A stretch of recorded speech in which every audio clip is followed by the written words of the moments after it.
मी Mohan Manikrao Borse Akole police येथे नेमणुकीस असून दिनांक 20/4/26 रोजी दुपारी 11:30 वाजता सुमारास कोथरूड येथील बाळासाहेब जयराम देशमुख उर्फ BJ देशमुख, त्यांचा मुलगा शुभम देशमुख, तसेच त्यांच्यासोबत अरविंद सोपान देशमुख, शिवाजी विठ्ठल देशमुख, शंकर रामदास घोलप, सचिन भाऊसाहेब गीते, कैलास नथुजी देशमुख, दिलीप जानकीराम देशमुख, प्रल्हाद फकीरराव देशमुख, सर्व राणा कोथरूड आणि त्यांच्यासोबतचे इतर 8 ते 10 लोक पोलीस स्टेशनला आले होते.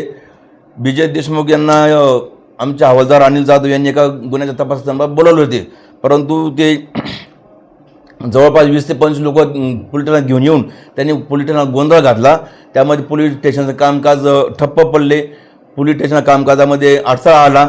तसेच जे बाहेरगावचे फिर्यादी होते, म्हणजे कोणी सातेवाडीचे असतील, कोणी तिरड्याचे असतील, कोणी पाचपट्याचे असतील, कोणी जाचकवाडीचे असतील, या फिर्यादींना जे शासकीय काम असेल त्यांचं किंवा त्यांना जे काही फिर्यादी द्यायच्या होत्या तर त्यांना देताना आल्या, तर ते त्या महिला ज्या कोणी असतील त्या तशा परत गेलेल्या आहेत.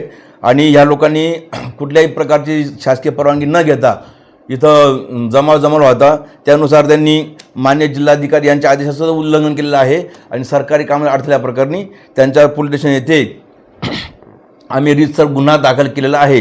सदर गुन्ह्यामध्ये आम्ही BNS कलम 221 तसेच मुंबई पोलीस अधिनियम कलम 34/1/3 प्रमाणे या सर्व लोकांवर आम्ही रीतसर गुन्हा दाखल केलेला आहे. ते BJ देशमुखांचं नेमकं प्रकरण काय आहे? नेमकं त्यांना तुम्ही म्हणता ते नोटीस दिलेली होती, त्यांना त्यासाठी ते आलेले होते ना तिथे? हो, बरोबर आहे. BJ देशमुख आणि त्याचा मुलगा शुभम देशमुख या दोघांवर जवळपास म्हणजे 8 महिन्यापूर्वी म्हणजे 1 सप्टेंबर 2025 रोजी त्यांच्या गावात ग्रामसभा होती 18 ऑगस्टला. तर त्यामध्ये त्यांनी गोंधळ घातला होता आणि त्यांचा तो गोंधळ आणि त्यांनी जी असली शिवीगाळ केली होती, तर त्या शिवीगाळाचा सगळं तो प्रकार मीडियामध्ये व्हायरल झालेला होता. त्यानंतर तेथील जे कोणी उपसरपंच असतील संजय देशमुख यांनी त्यांच्या विरोधात रीतसर तक्रार केली होती आणि आम्ही त्यांची तक्रारीची रीतसर आम्ही दखल घेतली होती. त्याच्यामध्ये FIR फाडलेली होती. त्यांच्यावर IPC 294 म्हणजे BNS 296 प्रमाणे गुन्हा दाखल होता. तर या गुन्ह्याचं तपासकामी आमचे हवालदार अनिल जाधव यांनी व्यवस्थित तपास केलेला आहे आणि त्या तपासादरम्यान यांना हजर राहण्याकामी त्यांनी प्रत्यक्षात त्यांच्या घरी जाऊन 2-3 वेळा जाऊन नोटीस बजावली होती, परंतु त्यांनी ती नोटीस घेतली नाही. त्यानंतर ते पुण्याला राहत असतात तर पुण्यातसुद्धा यांनी नोटीस पाठवली, परंतु त्यांनी तेथून बी म्हणजे आपण बाय पोस्टमधून स्पीड पोस्टनं पाठवली होती. त्यांनी ती परत पाठवली. त्यांच्या घरी जे त्यांचं राहतं घर असेल कोथरूडला, तर तिथंसुद्धा हवालदार जाधव यांनी नोटीस पाठवली होती, परंतु त्यांनी तीसुद्धा स्वीकारली नाही. मग शेवटी हवालदार जाधवनी आमच्या मार्गदर्शनाखाली त्यांच्या व्हॉट्सअपवर शेवटची नोटीस पाठवली. जर का तुम्ही सदर तपासकामी म्हणजे हा जो गुन्हा दाखल झाला आहे त्याच्या संदर्भात तुम्हाला नेमकं काय म्हणणं आहे, तुमचं म्हणणं मांडण्यासाठी तुम्ही पोलिसांना या आणि तुमचं म्हणणं मांडा. आणि त्यांना अंतिम मुदत 20/4/26 अशी दिलेली होती आणि त्यांना त्यांचं म्हणणं मांडायचं होतं.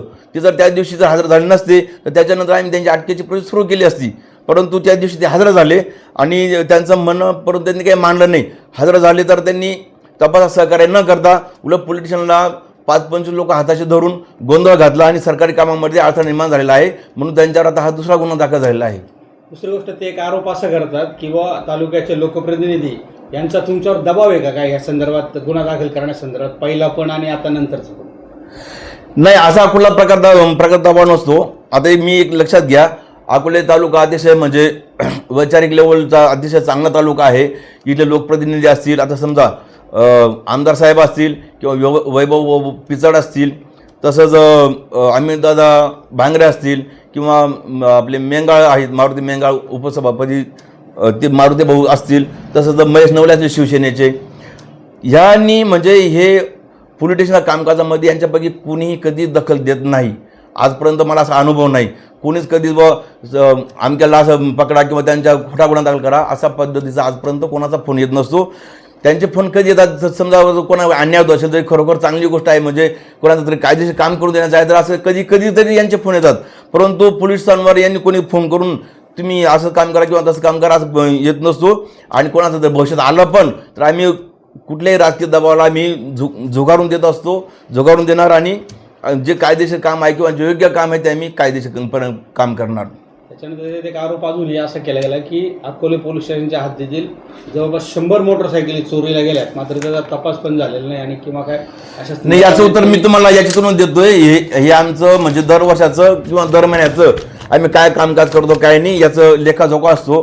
तर मी तुम्हाला सांगू इच्छितो की मी येण्याच्या आधी, कारण मी 24मध्ये आलेलो आहोत 24, 25 आणि 23, 24 तुम्ही सगळी आकडेवारी बघू शकतात. सगळी आकडेवारी याच्यामध्ये आहे. तर मागच्या वर्षी सुद्धा 24मध्ये जवळपास 63 मोटरसायकल चोरल्या गेल्या तर पूर्ण हद्दीतून 63. मागच्या वर्षी आम्ही तो आकडा कमी केला आणि ह्या वर्षी सुद्धा कमी केलेला आहे. तर याच्यामध्ये आपण खूप एफर्ट घेतले आहेत आणि आपला जो डिटेक्शनचा रेट आहे तो सुद्धा आधीच्यापेक्षा आता खूप चांगल्या पद्धतीने खूप वरती आलेला आहे. आणि त्यानंतर आम्ही जे मोठे तपास चांगल्या प्रकारे केलेले आहेत. आता मग तुम्हाला बघता येईल की धामणगाव पाटमध्ये एवढा मोठा दरोडा पडला होता. आम्ही तो 4 दिवस आरोपी डिटेक्ट करून त्यांच्यापासून संपूर्ण मुद्देमाल जप्त केला आहे. ते दरोड्यासारखा गुन्हा.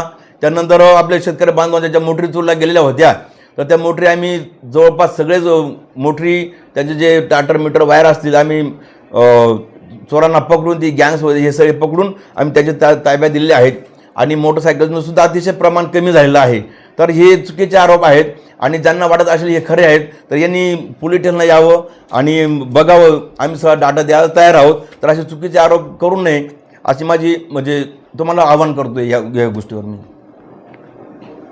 समजा विजय देशमुखांनी पुन्हा नोटीस नाही घेतली तर तुमची कारवाई काय असेल? विजय देशमुख यांनी जर पुन्हा नोटीस घेतली नाही तर आम्ही पुढची जी कायदेशीर कारवाई आहे ती 100% करू. त्यांच्यावर आता हा दुसरा गुन्हा दाखल होतोय. हो, बरोबर. तुम्ही काय अटक वगैरे करणार आहे का काय? कारण नोटीस घेत नाही म्हटलं. त्यांनी जर नोटीस घेतली नाही तर आम्हाला न्यायालयात असतो त्यांना त्यांच्या अटकेची प्रोसेस सुरू करावी लागेल.